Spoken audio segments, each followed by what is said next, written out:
cha Warumi 12 mstari wa 2. Weke kwamba tabia mara nyingi huwa zinarithiwa. Utaona tabia ya kujirudia kutoka kizazi kimoja kwenda kizazi kingine. Tulimwangalia Abraham katika kitabu cha Mwanzo 12 kuanzia mstari wa 10 mpaka wa 20. Akiwa Misri anamwambia Farao kwamba Sara ni dada yangu. Anadanganya. Alafu katika Mwanzo 20 mstari pia wa 1 mpaka 13, Abraham tena anarudia vile vile kudanganya, kuonyesha kwamba sio bahati mbaya, ni tabia yake. Lakini sasa hivi anadanganya kwa mfalme Abimelech kwa kurudia vile vile kwamba Sara ni dada yangu. Kwa nini anafanya hivyo?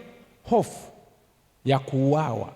Mungu aliweka kitu cha pekee sana kwamba Sara, pamoja na kwamba alikuwa na miaka 80, lakini ni kama alirudishiwa usichana wake, na hiyo ikampa hofu Abraham. Sasa ikajirudia kwa mtoto wake katika Mwanzo 26 mstari wa 6 mpaka wa 9. Isaka pia anadanganya vile vile kwa kusema Rebeka ni dada yake kwa mfalme Abimelech. Wanakuja kupata mtoto, Isaka na Rebeka wanapata mtoto mapacha.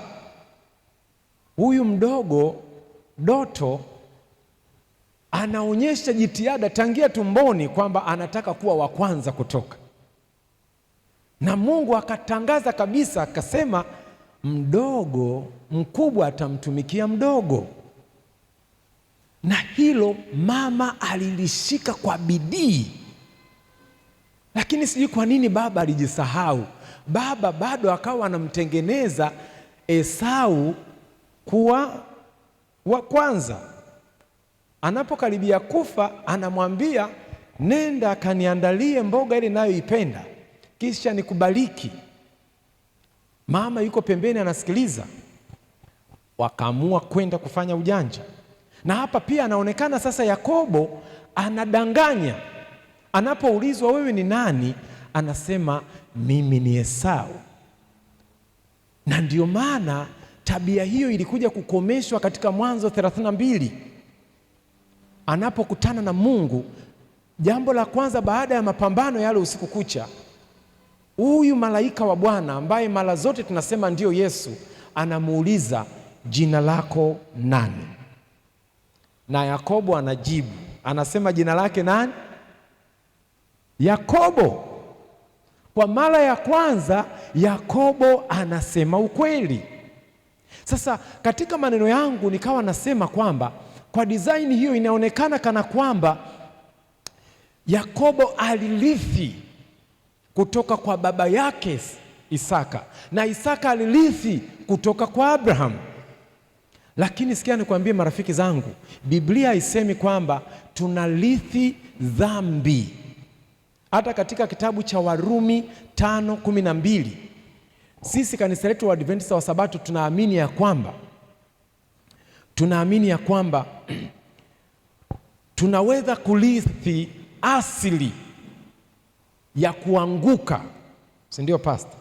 Lila haturithi hatia. Kwa hiyo mazingira yanaweza kukusababisha ukaweza kufanya jambo kwa sababu ya hofu. Na hii ngoja niiseme hivi, wazazi wengi sana tunaathiriwa na kitu fulani ambacho kinakuwa ndani yetu, na hii ni tabia. Tabia hii inaitwa temperaments. Temperaments zinajengeka na kitu kinachoitwa chromosomes. Mwanaume anazo 23, mwanamke anazo 23. Kwa hiyo wanapokutana katika tendo, inategemea nani zimeingia zaidi, nani alikontrol ule mchezo, na kwa namna hiyo ndio inaweza kumjenga mtoto kitabia. Unaweza ukajikuta mtoto amefanana na baba, lakini sura yake iko kwa mama. Sasa hapa tunachoangalia asilimia kubwa ni tabia. Hii tabia inapokuwa sasa, inaweza ikatengeneza mtoto either kuwa extrovert au introvert. Extrovert ndio kina Esau, wanatoka nje, wanaongea sana, ana pilika nyingi. Introvert ndio kina Yakobo, wanaokaa nyumbani, ni wasomi, ni watulivu. Sasa hiyo inategemea na namna ambavyo kimejengeka. Sasa hiyo ni swala la mwenendo au tabia, lakini sio dhambi. Kwa hiyo nihitimishe tu kwa kusema kwamba tunaposema ilikuwa kwenye DNA ni just msemo tu au kwenye vinasaba, kwa maana ya kwamba mazingira fulani ya wewe kudanganya, au wewe unapokuwa nyumbani unaonesha ni mkali, hiyo sasa ni personality. Kanisani unaonekana mnyenyekevu, mtaani unaonekana unafurahia maisha, unagonga hivi na vile. Mtoto naye anaiga, baadaye naye anaweza kuwa na mwelekeo kama wako. Kwa hiyo nilikuwa nataka tuweze kuiweka sawa. Kwa hiyo genes zile zinaweza zikasababisha kujenga hiyo hali ya msukumo unaoweza kusababisha mtoto naye akaamua kuiga. Anaiga unavyokaa na yeye akaiga tu. Ongea yako akaiga, na wengine paka wameiga kuimba au kuhubiri, lakini sio kwamba inakuwa katika vinasaba. Jamani, tunaelewana paka hapo? Bwana Yesu asifiwe. Sasa turudi kwenye somo letu linalosema tatizo ni wewe, si mtoto. Tungeanza kuimba wimbo wetu mkuu, lakini tuendelee. Kwa hiyo natamani, jana niligusia hii kwamba fuatilia mapozi ya watoto leo. Zamani tulikuwa tukipiga picha unafanya tu hivi au unasimama kama mlingoti. Leo wana namna zao, leo wana namna ya kujiweka wenyewe. Anaweza kaonyesha mapozi. Napokuwa kwenda kwenye makambi mimi ya watoto, huwa tunapiga picha, tunaambiwa kwamba tupige picha waliowahi, alafu mida kama hii ndio huwa tunaziproject, tunawapa zawadi waliowahi. Utakutana na mapozi, yani mwingine sijui anajiwekaje mwenyewe. Kwa hiyo hayo ni mapozi ya watoto namna hii. Tafakari chakula chao. Watoto leo hawali vyakula asili, asilimia kubwa, na hivi vimeathiri mienendo yao, imeathiri uwezo wao, imeathiri tafakari yao. Angalia jinsi wanavyovaa, miondoko ya siku hizi, mitindo ya siku hizi, namna wanavyonyoa, namna wanavyosuka, namna wanavyovaa. Angalia mziki wao umebadilika. Leo hakuna kitu kinaitwa charanga, imepotea. Bolingo nayo ni kama imepotea, imekuja ya kisasa. Leo kuna kitu kinaitwa bongo flavor, leo kuna hip hop, leo kuna singeli. Wakiambiwa tu piga makofi, piga makofi, tata, piga makofi, twende huku, wanaenda tu. Hiyo ndio mziki yao, na iwe kwenye basi, iwe kwenye daladala, iwe kwenye bodaboda, ndiyo hivyo. Na tulisema jana kwamba mtoto anapozaliwa ni mpya, ni mgeni katika dunia hii, hivyo anahitaji maelekezo, anahitaji kufundishwa, anahitaji kufunzwa. Na jana tukaangalia katika Kumbukumbu la Torati 6 mstari wa 6 na wa 7 kwamba tunapaswa tuwafundishe kwa bidii katika maeneo makuu manne. Moja, uketipo nyumbani. Unapokaa nyumbani huwa unafanya nini? Je, unaweza kufanya kitu fulani? Ndio anaangalia katuni, unaweza ukaangalia naye na ukamwambia hapo unajifunza nini? Unapoangalia naye katuni ya Lion King, unaweza ukahitimisha kwamba hebu niambie leo simba anaongea kweli? Anaongea? Ni lazima umfundishe, ufikie naye hitimisho. Bila hivyo atatoka na conclusion zake za msingi sana. Lakini la pili, utembeapo njiani. Wayahudi au Wayunani walipokuwa wakitembea walihakikisha ya kwamba wanawaelekeza popote wanapokwenda. Akiwa na mtoto anamfundisha, wakiwa wanakwenda hekaluni anamfundisha, wakiwa wanakwenda shambani anamfundisha maadili, torati alikuwa anamfundisha na namna ya kuweza kumtegemea Mungu. Sehemu nyingine ni ulalapo. Kabla ya kulala hakikisha unaweka kitu fulani, hakikisha uwe na ibada yao.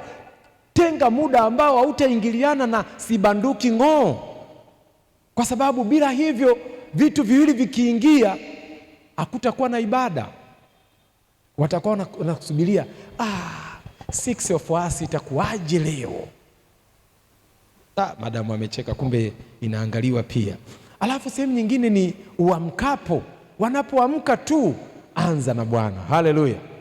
Haya maeneo manne ni ya muhimu sana. Ellen White anasema nini? Umuhimu mwingi hauwekwi katika mafunzo ya awali ya mtoto. Masomo ajifunzayo na tabia ijengekayo wakati akiwa mchanga na utotoni ni mengi zaidi, yanayotengeneza tabia na mwelekeo wa maisha yake kuliko maelekezo na mafunzo ya miaka ya baadaye. Ministry of Healing, ukurasa wa 380. Kwa hiyo mafunzo ya utotoni haya ni ya muhimu sana. Zamani watoto wetu walikuwa wakiwa wanakwenda shule, akiambiwa hapa umekosea, anasema baba amesema. Kweli sio kweli? Mama amesema. Lakini leo watoto wetu anasema teacher amesema, madam ndio amesema. Kwa nini? Tunawapeleka wadogo sana, ambapo walipaswa wapate maelekezo kutoka kwetu, nini ambacho ni sahihi. Lakini leo wanapata mafunzo ya matron na patron. Katika Child Guidance ukurasa 193 anasema ni katika kipindi cha miaka ya mwanzoni ya maisha ya mtoto, akili yake inaelekezwa katika mazuri au mabaya. Wakati wa miaka hii maamuzi na hatua zake hufanywa aidha kwa mwelekeo sahihi au potofu. Kwa hiyo marafiki, nikiangalia hapa, wengi inaweza isiwahusu kwa sababu wengi pengine tuna watoto wakubwa, lakini hapa tulikosea rafiki zangu.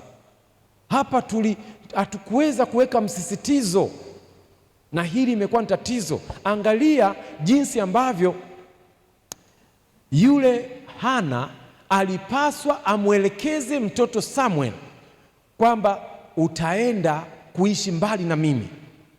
Alafu emfikiria yule kuhani, watoto wake wamepinda. Unaweza ukampeleka mtoto katika hiyo shule? Mwalimu amepinda na unapaswa umpeleke, lakini Hana alimpeleka. Kwa nini?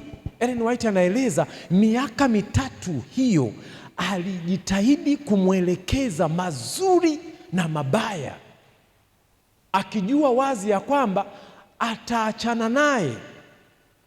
Na alipompeleka Samueli, mtoto hakuathiriwa na watoto wa Eli, Hofni na Finehasi, ambao walikuwa wameathiri jamii, walikuwa wamepotosha ibada, lakini Samuel akaonekana anafaa. Kwa hiyo wazazi, tujue wazi ya kwamba kuna siku tutalala, na tukilala watoto wetu watakuwa na nani? Wengi wao ndio hao ambao wako mitaani kwa sababu hawakupata mwelekeo mzuri, na mbaya zaidi ukuacha chochote, na hivyo ndugu waliobaki waliwapotosha, waliwanyanyasa. Lakini ni vizuri tuwajengee mwelekeo mzuri. Ndio maana jana tuliangalia katika Mithali 22:6, sina muda wa kuielezea sana. Tuliangalia neno hatoch ambacho ni training na sio mafunzo, sio kufundisha. Leo nataka tuangalie makosa ambayo pia tunafanya, ambayo yanaangukia kwetu. Wazazi wengi sana tumekuwa na upendeleo, na hilo limeathiri sana watoto wetu. Hebu angalia watoto wa kwanza waliozaliwa katika Mwanzo sura ya 4. Wa kwanza aliitwa nani? Kaini. Na wa pili aliitwa nani? Habil. Na wengi mnaweza mkadhani Habil ni jina zuri. La hasha. Habil ni jina baya, lakini Kaini ndio jina zuri. Kwa nini? Ukisoma Mwanzo 4 utagundua ya kwamba Biblia inasema Adamu akamjua mkewe, akapata mtoto, akamuita Kaini. Alafu akasema, mwanamke anasema, kwa kuwa nimempata kwa nani? Kwa Bwana. Ana testify, anatoa ushuhuda, anatoa ahadi. Kaini maana yake nini, pastor? Kaini, jina Kaini maana yake ni kupata miliki. Kaini maana yake ni mbeba ahadi kwa lugha ya Kiebrania. Mbeba ahadi. Yeye alijua kwamba Kaini ndiye ambaye ni mwokozi, kwa sababu alisikia maneno ya kwamba nitaleta mtoto atazaliwa na huyo mtoto atampiga kichwa, japokuwa yeye atagongwa kisigino. Kwa hiyo wanapopata mtoto wao wa kwanza wanasema wow, tumepata mtetezi, tumepata mwokozi, tumepata mbeba ahadi. Ukisoma fungu la pili anasema akaongeza na ndugu yake Habil. Hakuna neno lolote. Habili ni nani? Maana yake ni breath, ni hewa tu. Kwa lugha rahisi, si chochote si lolote. Kwa nini? Nimeshampata nani? Mbeba ahadi. Kwa hiyo Kaini ni mvuke, vapor, ni kitu cha muda. Ukisoma kwa tafsiri nyingine nyingi ni kwamba walimtabilia kifo cha mapema mtoto wao. Na waza, ndio maana ukiangalia aliyeandaa madhabahu wa kwanza alikuwa nani? Alikuwa nani? Sio Habil, Kaini, kwa sababu ni kidume. Kaini aliyetengenezewa mazingira ya kwamba yeye ni kila kitu. Naongea na wewe ambaye kuna mtoto anaitwa kwa jina lako. Na hiyo naomba niwaambie leo, inaathiri sana. Ni heri majirani ndio wakuite Mama Neema hata kama una mtoto anaitwa Samuel, kuliko nyinyi ndani kuitana. Unatengeneza bomu baadaye. Hautajua sasa. Kuna siku utazeeka umechoka kabisa.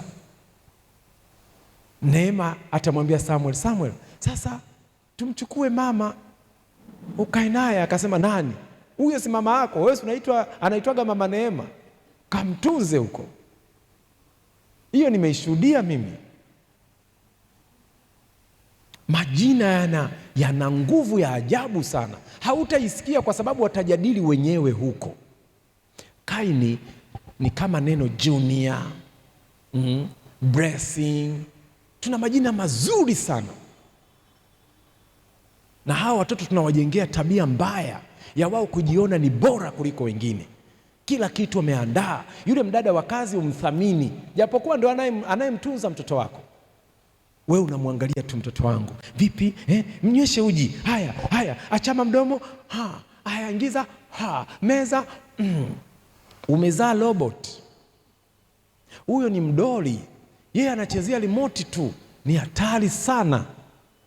Kaini alijiona yeye ni bora. Angalia kazi ya Kaini ndio kazi ya baba, kwa maana yeye naye anakuwa mkulima. Habil ni kama alitelekezwa.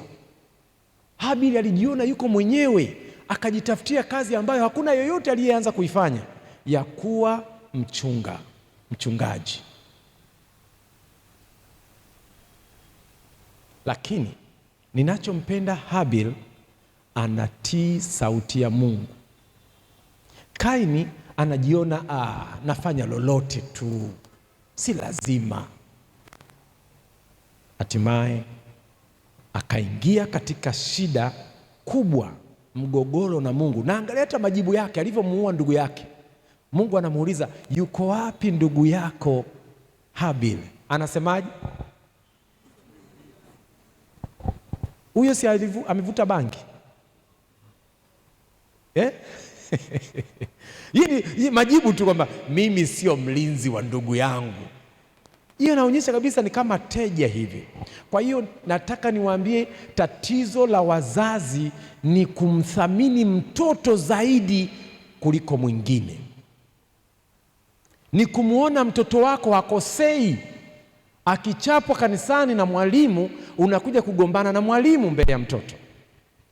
Unamjengea uwezo ya kwamba wanaokosea ni wengine ambao hawajaja. Tatizo lingine ambalo nimeligundua ni upendeleo tena. Yakobo anampenda sana Yusufu kuliko watoto wote. Hakujua kwamba anamuingiza katika matatizo makubwa sana mtoto wake, kiasi kwamba akamshonea kanzu nzuri. Sasa huyu mtoto kashonewa kanzu nzuri, kwanza wamemchukia kwa muonekano wake tu. Anapokuja kuambia rafiki zangu, ndugu zangu, nimeota. Umeota nini? Unayependwa na dingi.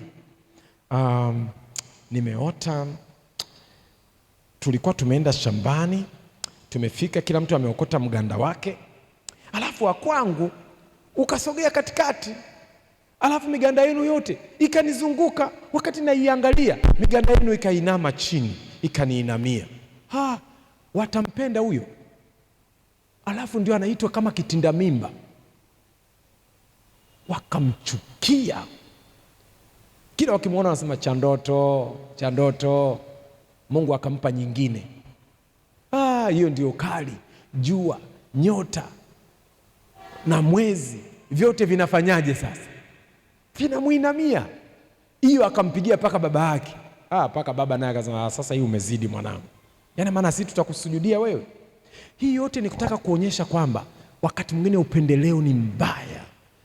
Ndugu zake, wakati anasafiri takribani kilomita 80 kwenda kuwatembelea ndugu zake kwa upendo, kwa miguu, akiwa amewabebea chakula, walipofika wakamwona kwa mbali, walimtambua kwa kanzu ile ile. Ndio maana mnapohubiri, mimi huwa na somo linasema usisahau kanzu yako, beba kanzu yako.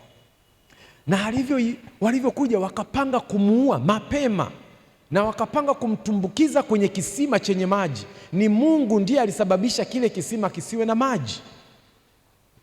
Wakamvua ile kanzu, wakamtupa kule. Baadaye Yuda kama kawaida alivyomdalalia Yesu, akamdalalia huku pia, akampiga mahesabu, akamuuza kwa vipande 20 vya fedha. Ni Mungu ndiye ambaye alimsaidia.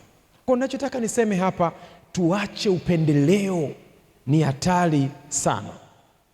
Jambo la tatu, tatizo letu ni mitandao ya kijamii. Kama nilivyosema, tunaishi katika ulimwengu wa kidigitali ambayo teknolojia imekuwa si chaguo tena. Teknolojia imekuwa chombo cha matumizi. Zamani gari ilikuwa ni starehe, ni anasa. Leo gari au bodaboda ni lazima ili uweze kuwahi kazini. Kwa hiyo tunaishi katika mazingira ambapo teknolojia imo. Swali ni hili, watoto wetu wanatazama nini? Kama Biblia inasema kwa kutazama tunabadilishwa, watoto wetu wanaangalia nini? Naomba umshtue huyu, ataanguka na shingo itana nini?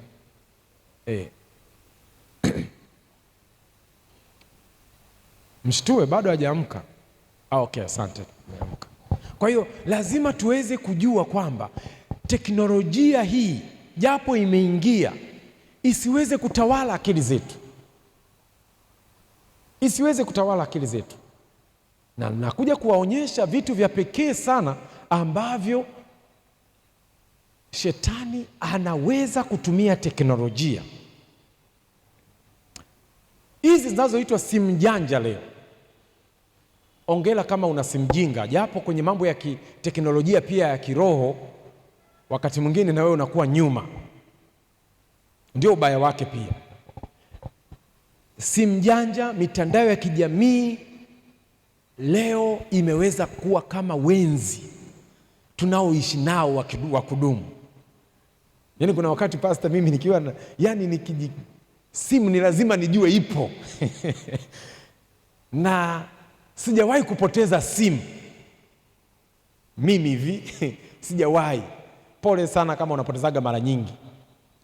Yaani simu ni lazima nijue, hata hapa ziko hapa naangalia. Imekuwa kama sehemu ya maisha yangu. Japo humu mimi naandaa mahubiri na makesha yangu ya asubuhi kila siku, lazima niandae humu kwa sababu nina ibada pia online. Kuna watu wako wengine nje huko na nini, waliniweka kwenye grupu fulani ambapo mara nyingi huwa hakuna mhubiri. Kwa hiyo mimi ndio nayefundisha. Kwa hiyo niliamua kuandaa makusudi kale ili nihakikisha kwamba ninakuwa active. Kwa hiyo tuelewe kwamba mitandao ni ya muhimu, ni ya muhimu sana. Sasa tunapoangalia swala la mitandao ya kijamii, ni mwalimu anayependwa kuliko mwalimu wa kanisani. Mitandao ya jamii, iwe ni TikTok, iwe ni Facebook, iwe ni inaitwa nini ile au AI, leo imerahisisha mpaka maswali mtoto anasoviwa na teknolojia.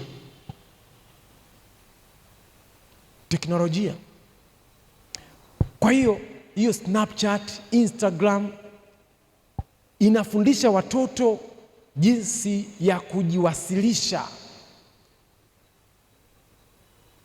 Kwa hiyo imeathiri muundo mzima wa ufahamu, na ndio maana wengi leo tutakubaliana kwamba mtoto ili umtulize, mpatie simu.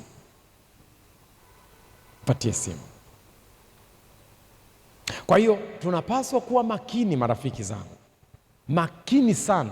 Na ndio maana mimi nilivyogundua hivyo, nikaamua pia hata kudesign maswali ya Bible game kwa PowerPoint. 2016 niliamua kutengeneza maswali mengi ya PowerPoint. Nikaamua kutengeneza masomo mengi kwa kutumia videos. Na kata clip fulani ya movie na itengeneza na nikinani pale na isimulia, au wakati mwingine tunachukua vituko fulani kwenye YouTube unaviweka katikati ya hubiri. Nimegundua inateka sana uwezo wa watoto kuliko kufundisha Nuhu alijenga safina. Kwa hiyo safina hile ilikuwa hivi. Mtoto haelewi safina, unazungumzia safina ndio nini. Lakini leo ukatengeneza boti ukaiweka pale, anaanza kidogo kuifuatilia. Hebu angalia katuni. Mwaka 2023 walitoa katuni 30,000.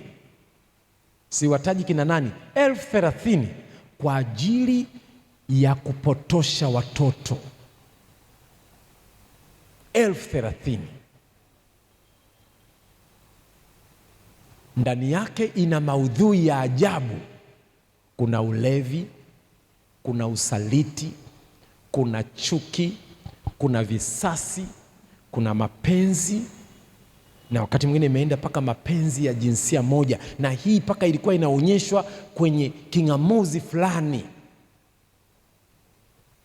mpaka Wakristo fulani wakapiga kelele, ndio wakaondoa kwa kumlipa yule aliyesema kwamba usiseme sana, acha, kwa sababu ilikuwa inafundisha ushoga. Lakini saa ngapi wewe utajua? Saa ngapi utajua? Kwa sababu wewe umebweteka na kukaa na kuangalia dabi ya Kariakoo. Unaona haya tamthilia hizo na zimepangwa, ndio hiyo inasema, usizani wanasema sibanduki ng'oo, sibanduki ng'oo. Sasa kwa hiyo imepangwa vizuri, kuanzia saa 1 kuna kitu inakuja, saa 2 kuna kitu inakuja, saa 3 kuna kitu. Mimi hivi nimevifuatilia, na mimi naye nilikuwa nafuatilia inakuwaje. Nikagundua kitu cha saa 1 ni kikali, lakini sio sana. Cha saa 2 kikali zaidi, cha saa 3 ni balaa, cha saa 4 wanakuachia mapanga. Na yale mapanga uelewi wewe, unamwona nani yule anaitwa Ottoman. Haifundishi Kristo, haifundishi Kristo. Wanaonyesha namna ambavyo ni mapambano kati ya zile hizo, unazijua. Kwa hiyo katuni ni nini hapa? Katuni imetumiwa, ni ushawishi mkubwa unaoweza kuteka saikolojia ya mtoto kwa haraka sana, namna tu inavyochezeshwa movie inavyokwenda. Kwanza mziki wake haujajengwa tu hivi hivi kama nota hapa la la la la la la, no,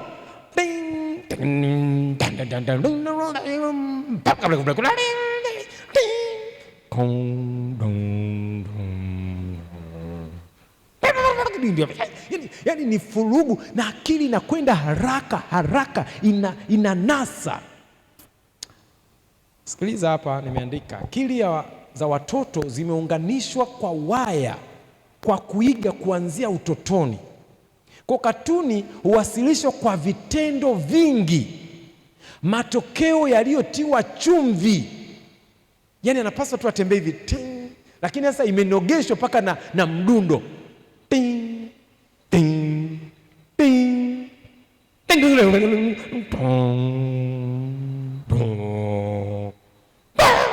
Sasa hachana na sauti, hujasikia bado sauti zile za kuongea, hizo nazo ni balaa, zimetengenezewa.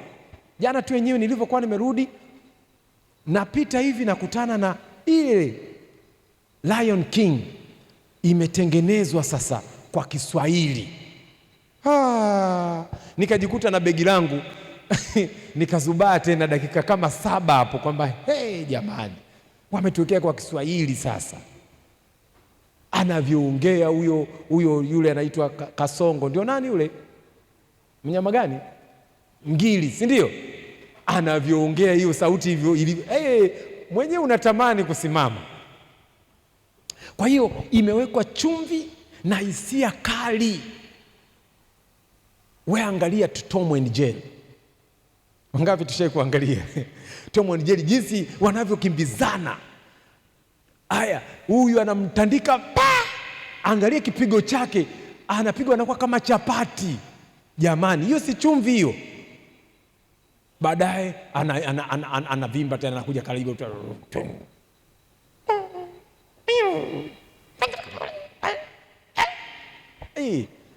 Hayo yote nimekuja kuangalia 1900 kule, namna walivyokuwa wanatengeneza hizi sauti. Walikuwa wanatumia vyombo vya kawaida vya mziki, na kama kuanguka sahani kabisa inavunjwa chini, lakini leo imetengenezwa kimziki, ile aliyotumia nyoka. Kwa hiyo inawafanya watoto kuguswa zaidi. Ubongo mchanga, muda wetu umeisha. Ubongo mchanga huchochewa sana na rangi angavu katuni imetengenezwa kwa rangi zilizopangiliwa zinazofanya mtoto avutiwe kuendelea kuangalia. Hiyo mifumo inayojirudiarudia imewekwa, kwa maana mziki uonde unaenda unarudi tena, na mwendo wa haraka na viashiria tofauti vya sauti hivi huzuia usikivu na kuwafanya watoto wakae kwa muda mrefu kuliko vichocheo vingi vya ulimwengu halisi. Mimi wa kwangu, kwa sababu ya huyu ambaye mnamwita mama mchungaji, mwanzoni hakuwa mama mchungaji, alikuwa anaangalia sana tamthilia. Mwanangu wa kwanza ukimwekea katuni, nenda paka Arusha rudi, atakuwa pale pale, hatoki. Kwa ilibidi nibadilishe ratiba, nikasema Jumapili peke yake ndio ya kuangalia. Jumapili tukabidi tuiminimize, fanya kazi tuone paka umemaliza homework. Anafua, anafanya kwa uaminifu kabisa, anamaliza, anasema muda wangu jamani, muda wangu. Na kweli tukajitahidi kuwa waaminifu, anaangalia, baadaye ndio tunabadilisha kazi nyingine. Kwa hiyo rafiki zangu, hivyo vyote katuni hutumia ucheshi, taswira, uimarishaji wa muziki. Kwa hiyo hii husababisha, huchangamsha kitu kinaitwa dopamine, ambayo ni kemikali ya ubongo inayomwagwa ya kujisikia vizuri. Anasema yaya, kwa mtoto anaweza kaenda hiyo. Na hiyo ipo hata kipindi fulani, mtakumbuka Nigeria walikuwa wanaonyesha sana movie za kichawi. Zile movie za kichawi, wengi walioangalia mapepo yaliyowaingia kupitia kile wanachokiangalia. Kwa hiyo pia kwa mtoto inamuingiza hivyo. Tulivyokuwa Heritage, moja ya vitu ambavyo tulifanya research, niliuliza watoto wanaofeli, andika kwa nini unafeli. Mwingine anasema tu katuni zinanijia kichwani, ninapotaka kuanza maswali naona katuni na basi naamua kuiangalia kwanza kimawazo, baadaye muda umeisha hajamaliza kazi. Sio kwamba hana akili, no, ni kwa sababu kuna vitu vinampa taarifa na hivyo anaviangalia, ndio inaitwa dopamine. Kwa hiyo utafiti uliwahi kufanywa, mfano katuni ya Nickelodeon inaweza kumfanya, inadhoofisha utendaji wa watoto wa miaka 4 kwa sababu ya kasi yake ya kupindukia na mabadiliko yasiyo na maana. Mtoto wa miaka 4 uwezo wake wote unaliwa na unakufa. Tunafanyaje? Waefeso tuna ushauri hapa. Basi angalieni sana jinsi mnavyofanyaje, mnavyoenenda, si kama watu wasio na hekima, bali kama wenye hekima, mkiukomboa wakati, kwa maana siku hizi ni nzuri. Siku hizi ni nzuri, ni mbaya, ni mbaya. Ellen White anasema nini? Vijana wa siku hizi hawajui mbinu za shetani. Wazazi wanapaswa kuwa macho katika nyakati hizi za hatari, wakifanya kazi kwa bidii na uvumilivu ili kuzuia hatua ya kwanza ya adui. Wanapaswa kuwafundisha watoto wao wanapoketi nyumbani, wanapokwenda njiani, wanapolala na wanapoamka. Kurasa Child Guidance, kurasa wa 474. Ushauri wangu ni nini? Ikiwa unaangalia, mtoto wako anaangalia, angalia naye. Hakikisha unamaliza naye hitimisho.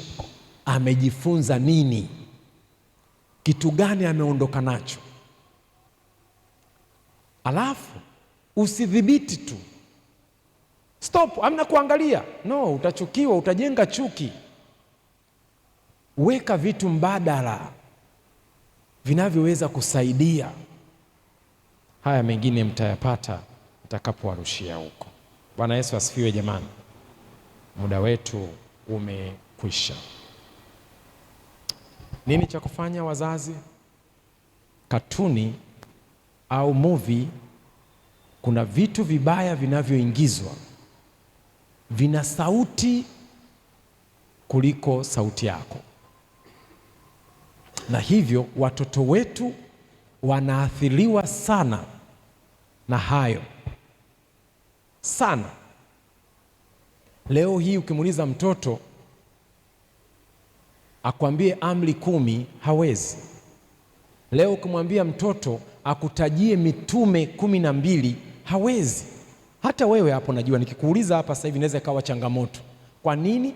Tunaweza tukatambua wahusika wa movie fulani kwa sababu shetani anataka kutupatia hivyo viwe vya msingi kuliko neno la Mungu. Mungu atusaidie jamani, Mungu atusaidie. Haleluya. Tunapoleta sadaka na maombi tunaenda kuimba nena rohoni Yesu, nena kwangu pole, sema kwangu kwa pendo, uachwi upweke, fungua moyo wangu, nisikie mara, jaza roho na sifa zako Bwana, kila siku unene vile kwa upole, nong'oneza kwa. Unapotaka kutoa sadaka, sadaka ni kwa ajili ya vitabu ambavyo tutavinunua. Yenyewe sadaka unaweka hapa, lakini maombi tunaweka pale kwenye sanduku letu. Daima utashinda, uhuruni wako, nisikie maneno, uachwi upweke. Leo nitaomba kama una mtoto au una watoto, ninyi ninawaomba mje hapa, nitawaombea ombi maalum. Iwe una mtoto mkubwa au mdogo na unajua nyakati hizi ni za hatari, basi wewe sogea tu, usimame hapa mbele. Tutatoa ombi maalum kwa ajili yenu. Kama huna mtoto au kijana hujaoa na kuolewa, subiria siku yako, wewe tulia huko huko. Kila siku unene vile kwa upole, nong'oneza kwa upole wa pendo, daima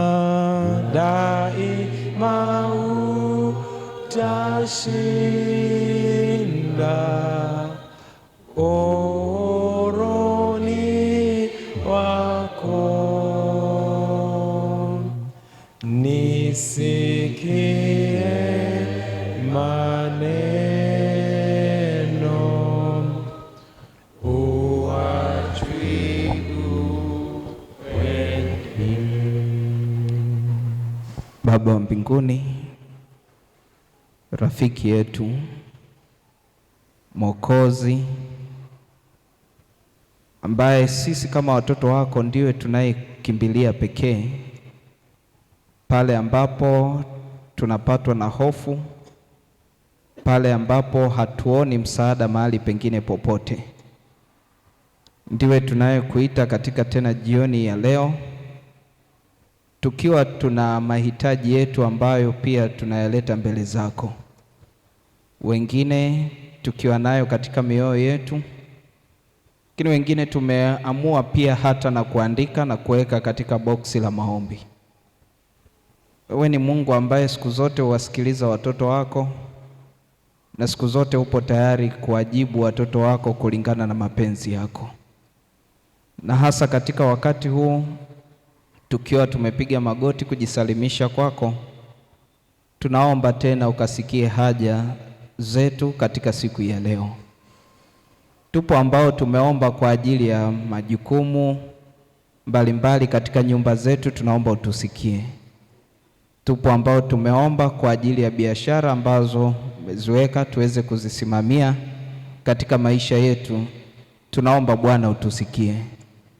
Tupo ambao tunaomba kwa ajili ya majukumu mazito uliyotupatia katika ofisi mbalimbali, katika serikali na katika jamii pia, tunaomba utusikie.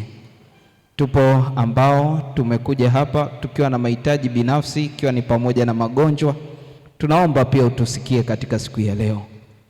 Ikiwa kuna ombi lingine lolote Bwana ambalo watoto wako tumeandika na kuweka katika boksi lile, yote hayo tunayakabidhi kwako, kwa sababu tunafahamu ya kwamba ni wewe pekee ambao unaweza kutujibu na kutusaidia kama watoto wako. Na hivyo katika siku ya leo tunayaachia yote mikononi mwako, lakini sisi zaidi tunaomba utubebe, utubadilishe nia zetu zifanane na nia yako, na utuandae kwa ajili ya uzima wa milele. Ni katika jina la Yesu Kristo, amina. Pamoja na hayo, Mungu wetu, kuna watu wako ambao wako ndani ya ndoa bado hawajapata watoto. Katika jina lako Yesu Kristo na kwa neema yako, wapatie kubeba watoto mwakani muda kama huu, nao wakaweze kukushuhudia Mungu wetu. Waliokuja hapa mbele wana watoto, wengine wakubwa, wengine wadogo, lakini tumejifunza habari za malezi ya watoto na kidigitali. Tumegundua ni hatari sana. Hivyo tunaomba Mungu wa mbinguni, kwa neema yako, teknolojia hiyo tukaweze kuitumia vyema na watoto wetu wakaweze kuitumia vyema kwa ajili ya ufalme wako. Tunaomba Bwana, kwa jina la Yesu, ukavunje nyanja zozote zile watoto wanazozitumia kwa kuangalia picha chafu, movie zisizofaa, na uondoe hamu ya kukaa kuangalia katika kioo au katika skrini zetu muda mrefu kuliko kutafakari neno lako. Hiyo haiwezi kutoka kwa hivi. Tunahitaji Roho wako Mtakatifu. Hivyo Bwana, ninawaombea wazazi wenzangu katika jina lako Yesu Kristo, popote walipo, iwe mbali au karibu. Bwana, digitali isiathiri Ukristo wao. Digitali isiathiri chemichemi ya uzima iliyo ndani yao. Walinde mioyo yao kuliko vyovyote ambavyo huwa tunalinda. Baba, tunaomba kanisa la Mbezi Luis likaweze kuwa la mfano. Hata kama tunatumia teknolojia, tuitumie kwa utukufu wa jina lako. Emu watoto wetu wakaposti maneno ya uzima. Wanapoweka emoji au picha mbalimbali, ziwe zinazotangaza jina lako. Tunatamani ujumbe wa malaika watatu ukawe ndio kiini, ndio kichocheo, ndio sababu ya kuweza kutumia teknolojia. Tusisahau kuweza kushika neno lako. Asante kwa kuwa utatuhurumia. Asante kwa kuwa utatusaidia. Nimeomba na kuamini kwa jina la Yesu Kristo Bwana wetu. Amen. Amen. Mungu awabariki sana.